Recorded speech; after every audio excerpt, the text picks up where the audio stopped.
E se alguns dos ambientes mais complexos do planeta não estivessem na superfície, mas escondidos abaixo dela,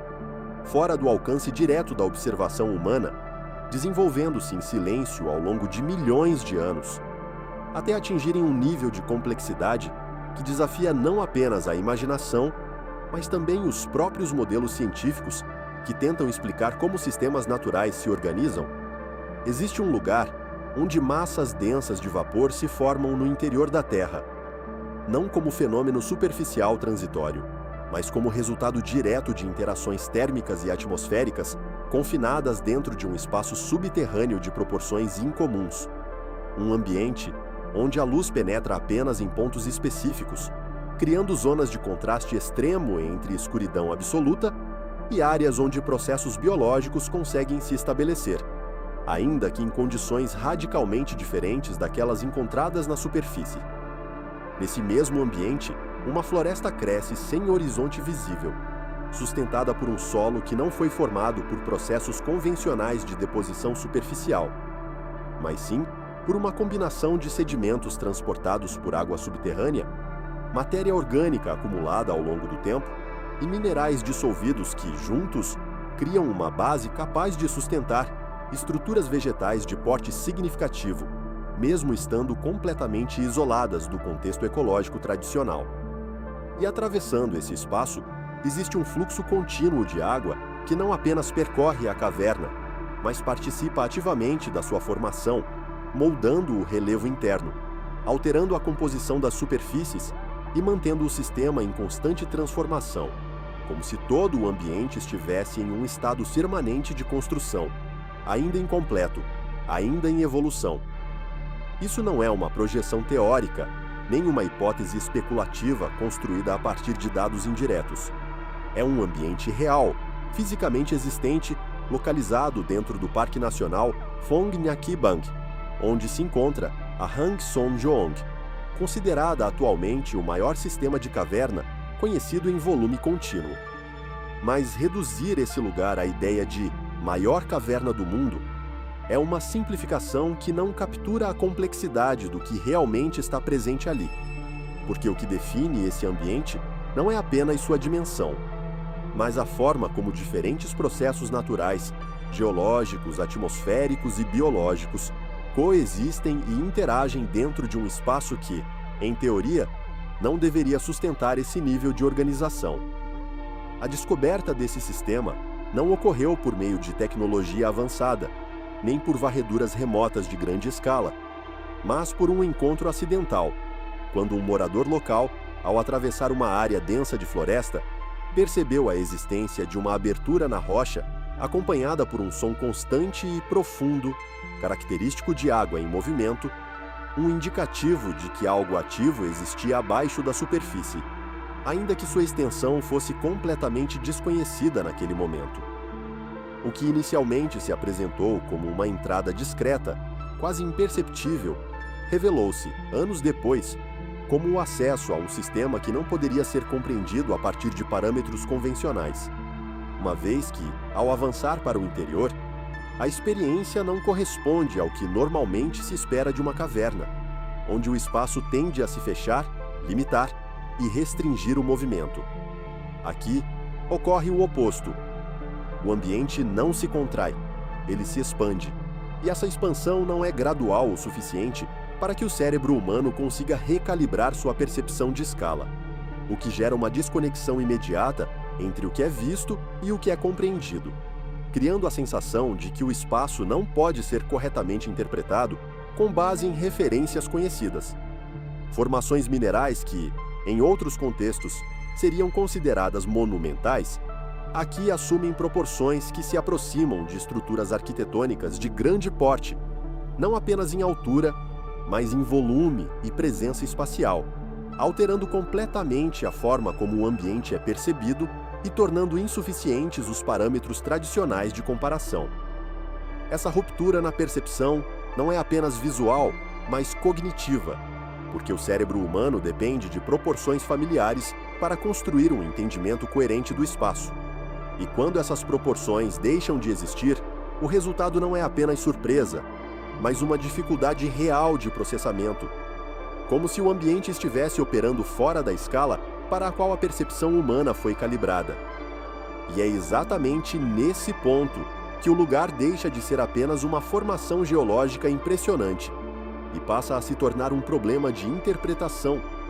um espaço que não apenas existe, mas que exige novas formas de entendimento para ser compreendido de maneira adequada. Ao avançar ainda mais, a presença de aberturas no teto altera completamente a dinâmica interna, permitindo a entrada direta de luz solar em determinados pontos, o que cria zonas de iluminação natural dentro de um ambiente que, em princípio, deveria ser totalmente escuro, estabelecendo contrastes extremos que influenciam diretamente a temperatura, a umidade e a circulação de ar. Essas variações não ocorrem de forma aleatória, mas seguem padrões que emergem da própria arquitetura da caverna, criando microambientes com características distintas, alguns completamente isolados da influência externa, outros diretamente conectados à superfície por meio dessas aberturas, formando uma rede de interações que transforma o interior da caverna em um sistema ambiental ativo. É dentro dessas zonas iluminadas que ocorre um dos fenômenos mais inesperados desse ambiente, porque a presença simultânea de luz, umidade e temperatura adequada permite o desenvolvimento de estruturas vegetais, criando áreas onde a vida não apenas existe, mas se organiza em níveis que lembram ecossistemas superficiais, ainda que sob condições completamente distintas. Mas talvez o aspecto mais relevante não seja a presença isolada de cada um desses elementos, e sim a forma como eles coexistem dentro de um mesmo sistema, sem que haja uma ruptura clara entre o que pertence à superfície e o que pertence ao subsolo, criando uma zona de transição onde diferentes processos naturais se sobrepõem e interagem de maneira contínua. Essa interação gera efeitos que não são imediatamente evidentes, como a formação de correntes de ar internas que influenciam diretamente a distribuição de umidade e temperatura, criando condições para que o vapor presente no ambiente se condense em determinadas regiões, formando massas visíveis que se comportam de maneira semelhante a nuvens, deslocando-se lentamente dentro da caverna como resultado de diferenças térmicas e de pressão. Esse tipo de fenômeno, embora raro, não é completamente desconhecido, mas sua ocorrência em um ambiente dessa escala amplia significativamente sua relevância, porque permite observar processos atmosféricos em um contexto isolado, onde variáveis externas são reduzidas e as interações podem ser analisadas com maior clareza. E isso revela algo fundamental. A Hang Sonjeong não é apenas um espaço vazio esculpido na rocha,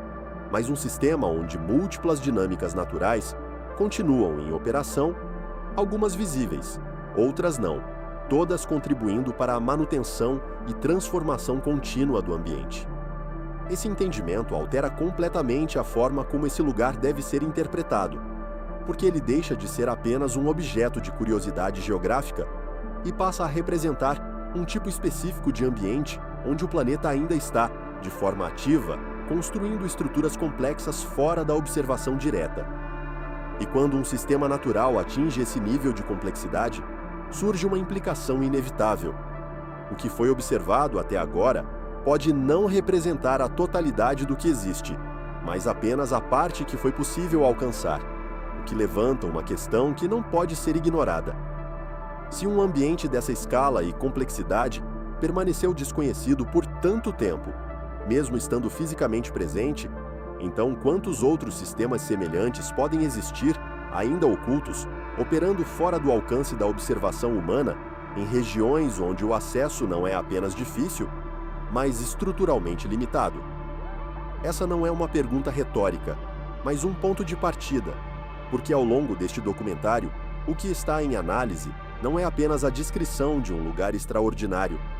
mas a tentativa de compreender até que ponto a superfície do planeta representa apenas uma camada visível de processos muito mais amplos, que continuam ocorrendo abaixo dela, independentemente da capacidade humana de observá-los. E é exatamente nesse limite entre o que é conhecido e o que ainda permanece fora de alcance que esse ambiente se torna relevante, não apenas pelo que revela, mas pelo que ainda esconde. A dimensão real da Hang Son-Duong não basta observá-la como um espaço vazio escavado na rocha, porque o que está presente ali não é simplesmente uma cavidade ampliada por erosão,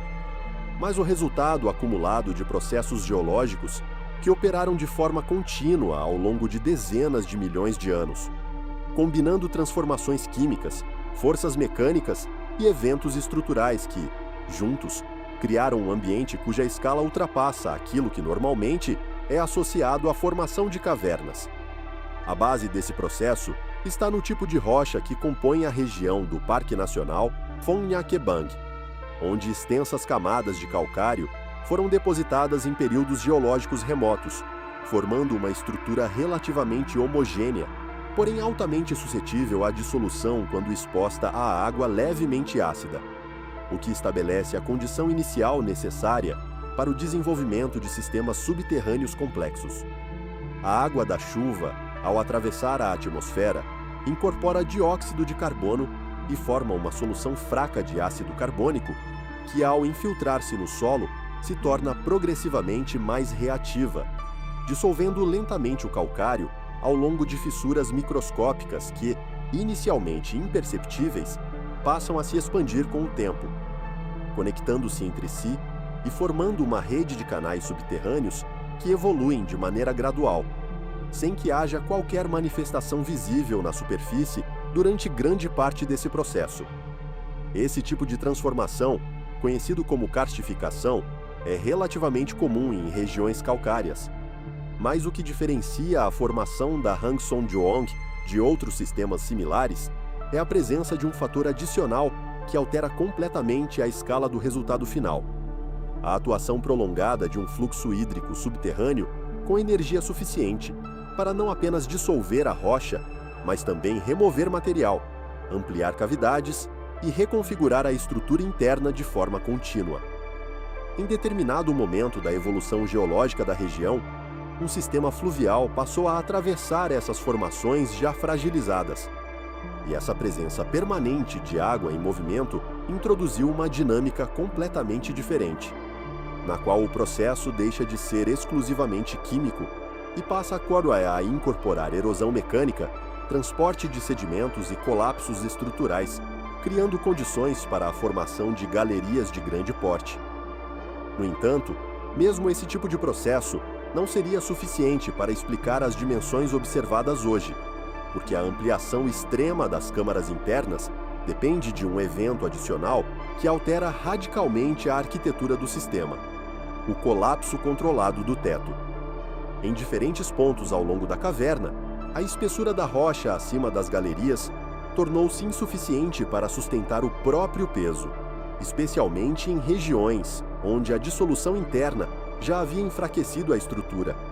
levando a rupturas que fizeram com que grandes blocos colapsassem, criando aberturas verticais que não apenas ampliaram o espaço interno, mas também estabeleceram conexões diretas com a superfície. Esse tipo de colapso, que em muitos sistemas resultaria na obstrução das passagens, aqui teve um efeito oposto, porque a estrutura ao redor conseguiu redistribuir as tensões de forma eficiente, mantendo as cavidades abertas e permitindo que o processo de expansão continuasse, o que indica uma combinação extremamente específica de condições geológicas, incluindo espessura de rocha adequada, estabilidade tectônica relativa e continuidade do fluxo hídrico. A partir desse ponto, a caverna deixa de ser apenas um sistema fechado e passa a operar como um ambiente parcialmente aberto, onde a interação entre superfície e subsolo introduz novas variáveis, como a entrada de luz, a variação de temperatura e a circulação de ar, elementos que não fazem parte da maioria das cavernas e que alteram significativamente a dinâmica interna. Essas aberturas, conhecidas como dolinas, não apenas permitem a entrada de radiação solar, mas também funcionam como pontos de troca de energia e matéria, influenciando diretamente a formação de microclimas internos, onde diferenças de temperatura entre regiões profundas e áreas expostas geram correntes de ar que se movimentam ao longo da caverna, criando padrões de circulação que afetam a distribuição de umidade e a estabilidade das formações. Ao mesmo tempo, o rio subterrâneo continua atuando como um agente ativo de transformação, ajustando seu curso conforme encontra diferentes resistências na rocha, aprofundando determinadas áreas enquanto abandona outras, o que resulta na formação de múltiplos níveis dentro da caverna, alguns ativos, outros fossilizados, evidenciando diferentes fases da evolução do sistema ao longo do tempo. Esse aspecto é fundamental para compreender que a Hang Songyuong não é uma estrutura concluída, mas sim um sistema em desenvolvimento contínuo, onde processos geológicos ainda estão em andamento e podem, ao longo de milhares ou milhões de anos, alterar significativamente sua configuração interna. Essa condição de evolução permanente implica que o ambiente não deve ser interpretado como algo estático,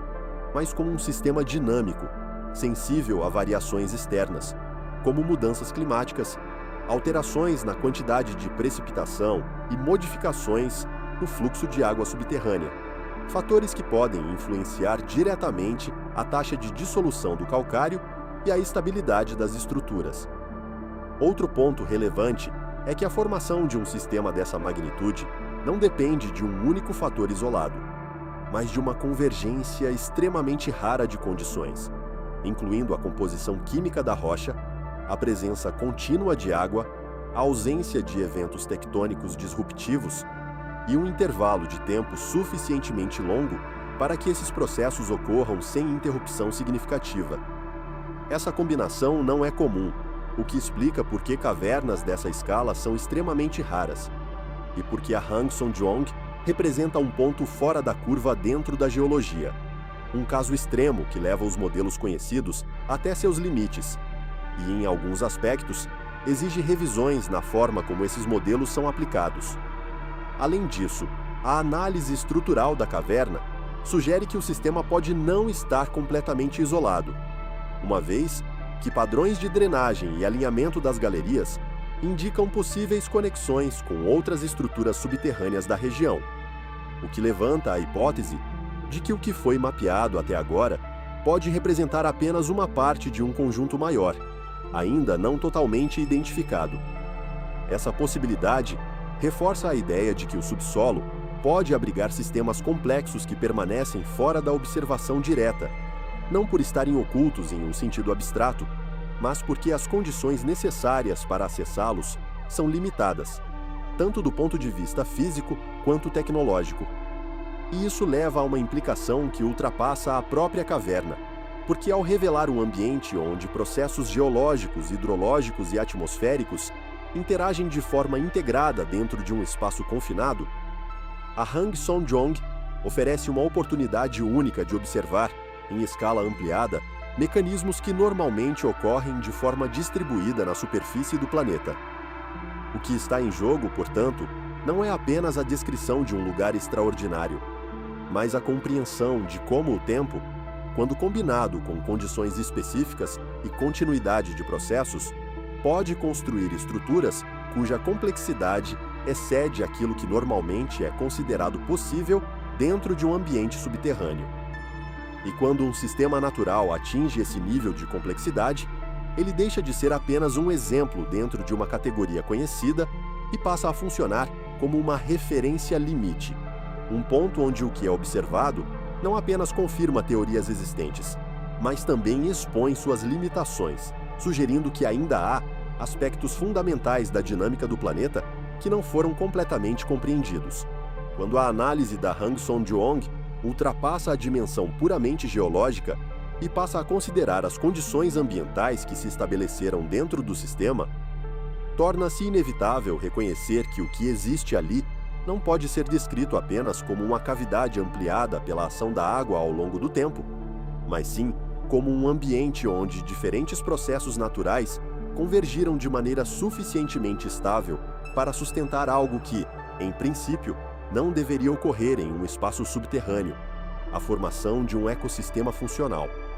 Essa possibilidade surge a partir de um fator estrutural específico que altera completamente o comportamento interno da caverna, que são os colapsos localizados no teto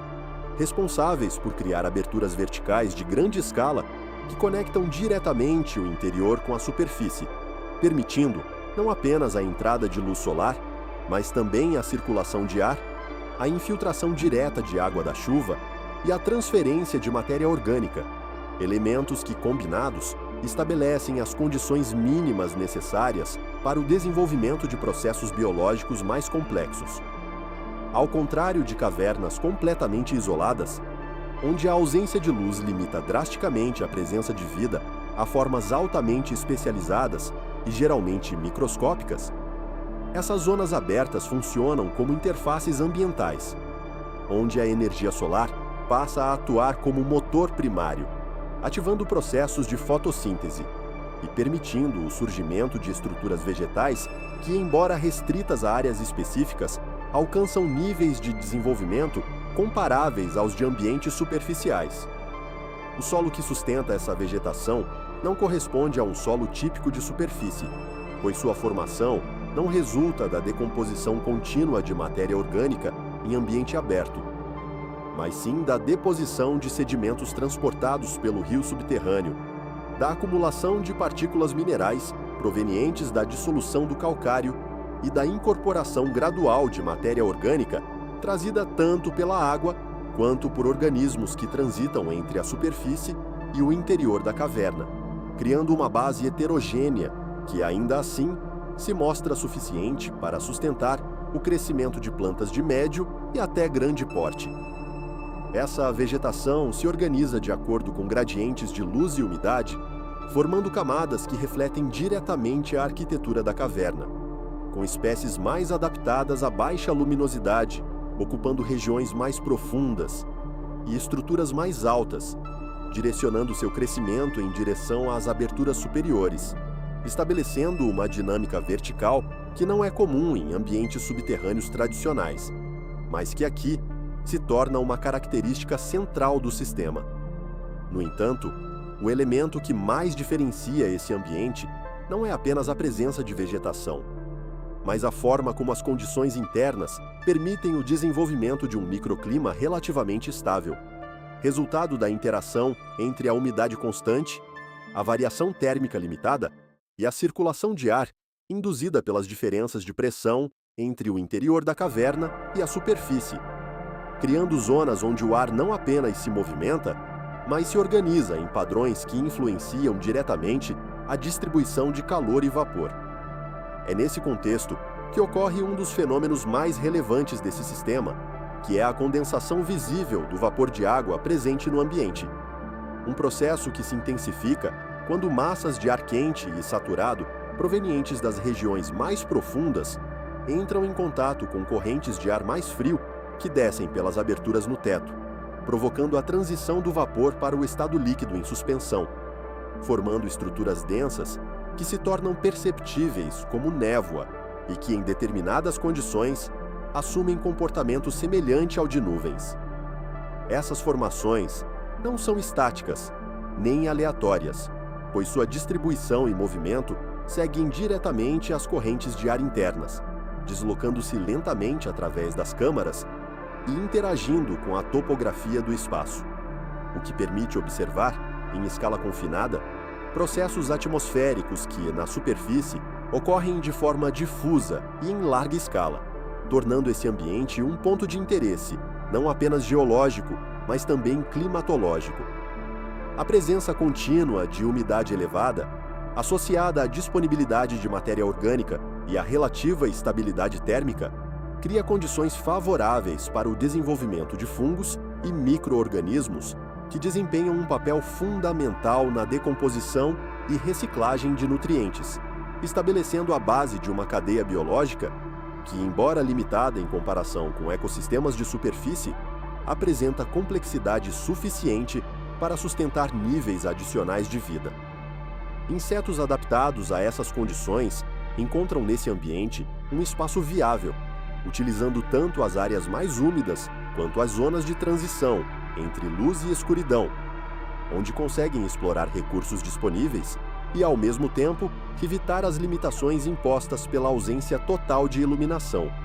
o que demonstra um grau de adaptacis A presença de aves representa um dos aspectos mais inesperados desse ambiente, pois evidencia que a interface entre superfície e subsolo não é apenas física, mas também biológica, permitindo que espécies que normalmente habitam ambientes abertos utilizem a caverna como extensão de seu território, ainda que de forma parcial, transitando entre os dois espaços e incorporando o interior da caverna em seus padrões de comportamento. Essa condição híbrida é essencial para compreender a natureza do ecossistema presente na Hang Son-Doong,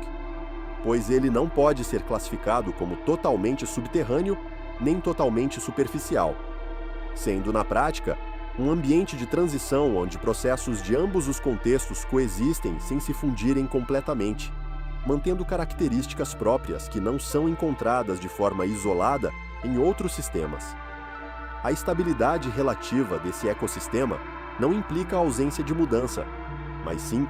a existência de um equilíbrio dinâmico, no qual diferentes fatores se compensam ao longo do tempo, permitindo que o sistema se mantenha funcional mesmo diante de variações internas, o que indica que a interação entre os elementos presentes atingiu um nível de ajuste que, embora sensível, é suficiente para sustentar a continuidade dos processos biológicos. Esse equilíbrio, no entanto, depende diretamente da manutenção das condições que o tornaram possível, o que significa que alterações significativas na estrutura da caverna, na quantidade de água que circula pelo sistema ou na intensidade da interação com a superfície podem modificar de forma substancial a configuração desse ambiente, evidenciando que, apesar de sua estabilidade aparente, ele permanece sujeito às mesmas forças que continuam a moldar a caverna como um todo. O aspecto mais relevante desse cenário não está apenas na presença de vida dentro de um ambiente subterrâneo, mas no fato de que essa vida se organiza em resposta a condições que não foram criadas para sustentá-la originalmente, mas que ao longo do tempo evoluíram até atingir um ponto em que se tornaram capazes de suportar processos biológicos mais complexos, sugerindo que a capacidade do planeta de gerar sistemas organizados não se limita aos ambientes expostos à superfície. E é exatamente essa constatação que amplia o significado da Hang Son-Doong, porque ela deixa de ser apenas uma formação geológica de grande escala e passa a representar um exemplo concreto de como diferentes processos naturais podem convergir para criar ambientes funcionalmente completos em locais que, à primeira vista, não pareceriam compatíveis com esse tipo de organização. Hang Son-Doong é analisada não apenas como uma formação geológica isolada, mas como um sistema funcional onde processos distintos operam simultaneamente em um espaço confinado. Torna-se evidente que sua importância ultrapassa a própria caverna e passa a se estender para a forma como a ciência compreende a dinâmica interna do planeta, especialmente no que se refere à interação entre rocha, água, atmosfera e vida em ambientes que permanecem fora da observação direta. O primeiro impacto dessa análise está na própria escala do sistema, porque a existência de uma cavidade com dimensões tão amplas, capaz de sustentar processos ambientais complexos em seu interior,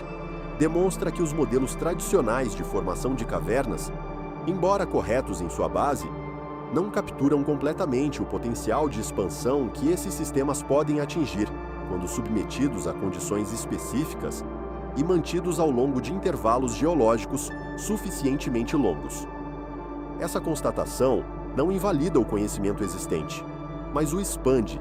indicando que há um limite superior de complexidade que ainda não havia sido plenamente observado, e que a Hang Son-Doong representa um caso extremo dentro desse espectro,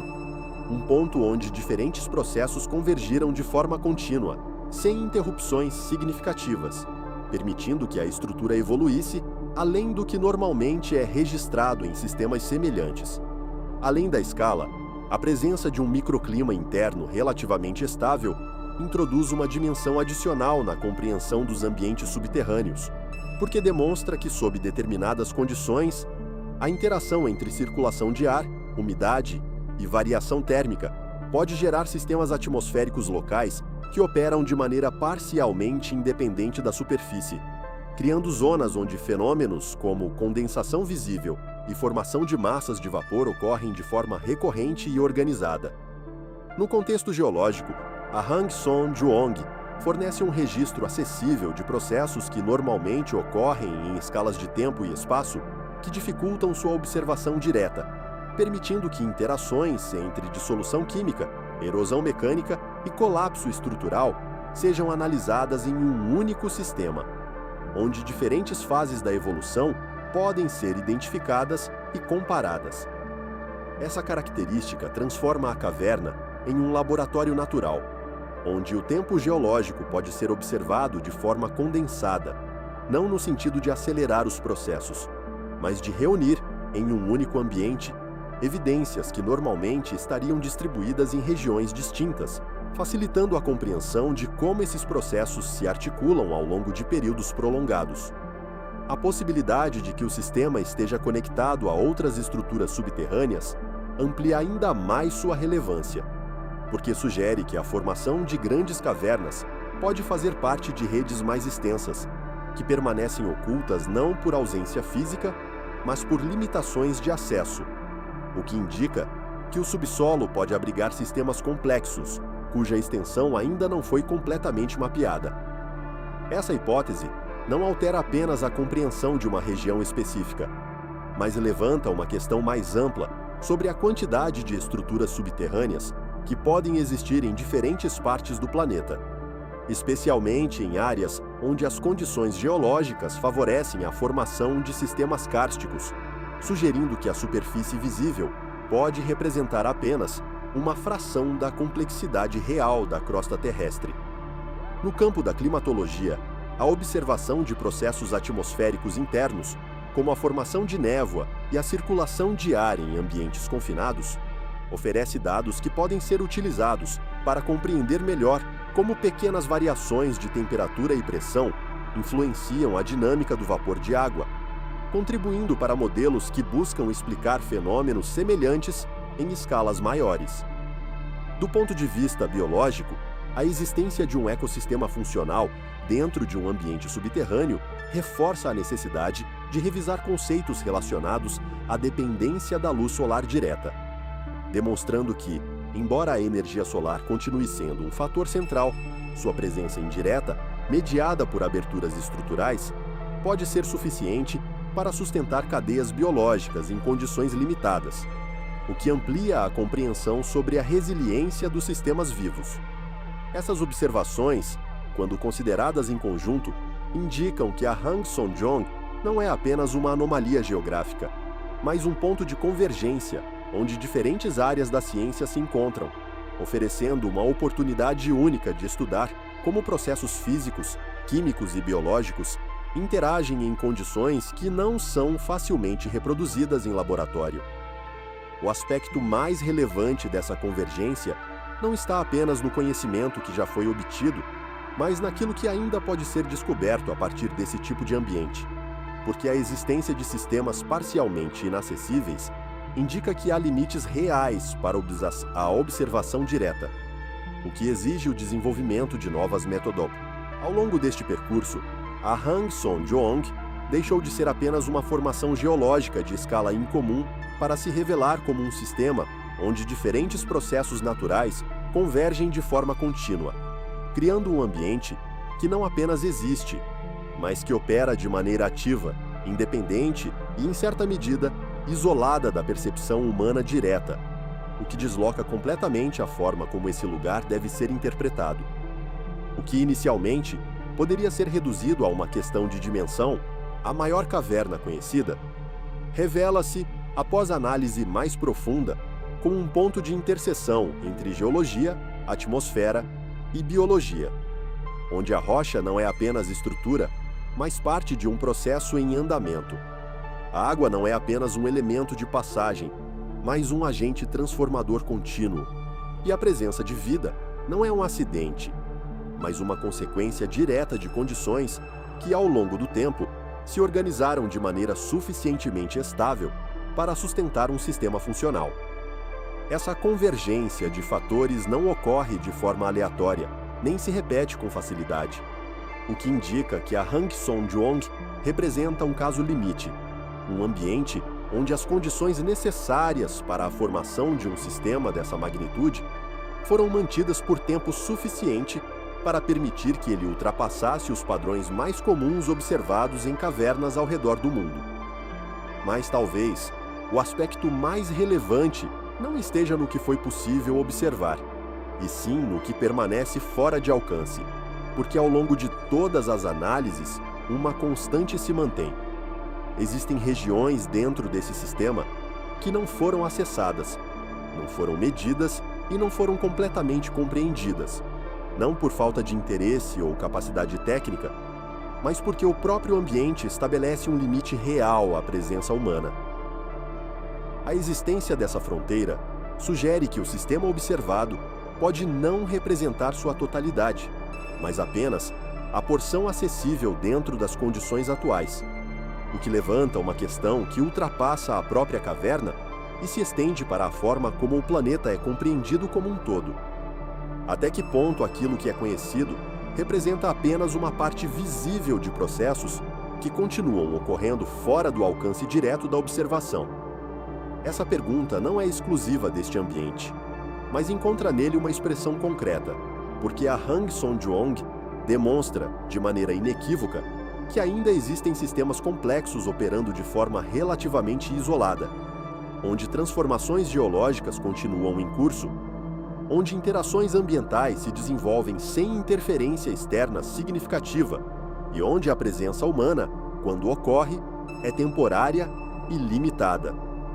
Essa limitação não deve ser interpretada como uma barreira a ser superada a qualquer custo, mas como um indicativo de que existem contextos em que o papel da observação é reconhecer a existência de um sistema sem necessariamente esgotá-lo, aceitando que a compreensão completa pode não ser imediatamente alcançável, não por falha metodológica, mas pela própria natureza do objeto estudado. Ao considerar esse cenário em uma escala mais ampla, torna-se evidente que a superfície do planeta, por mais detalhadamente mapeada que seja, não esgota a complexidade da Terra, funcionando apenas como uma camada onde determinados processos se tornam visíveis, enquanto outros continuam a ocorrer em níveis mais profundos, em espaços que permanecem, em maior ou menor grau, fora do alcance direto da observação.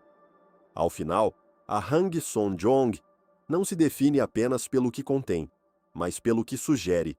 funcionando como um lembrete de que a realidade natural não se limita àquilo que pode ser facilmente observado ou completamente mapeado, mas inclui também aquilo que permanece além do alcance imediato, aguardando condições que permitam sua compreensão. E quando um ambiente revela essa combinação de conhecimento e limite, ele não apenas se torna relevante como objeto de estudo, mas assume um papel mais amplo, indicando que ainda existem dimensões da Terra que não foram plenamente exploradas, não por falta de interesse, mas porque a própria estrutura do planeta mantém esses espaços parcialmente ocultos. E talvez seja exatamente isso que torna esse lugar tão significativo, não apenas pelo que já foi visto, mas pelo que ainda permanece lá, estruturado, ativo e, ao mesmo tempo, fora de alcance, indicando que o desconhecido, neste caso, não é uma possibilidade distante, mas uma parte integrante da realidade que ainda não foi completamente revelada.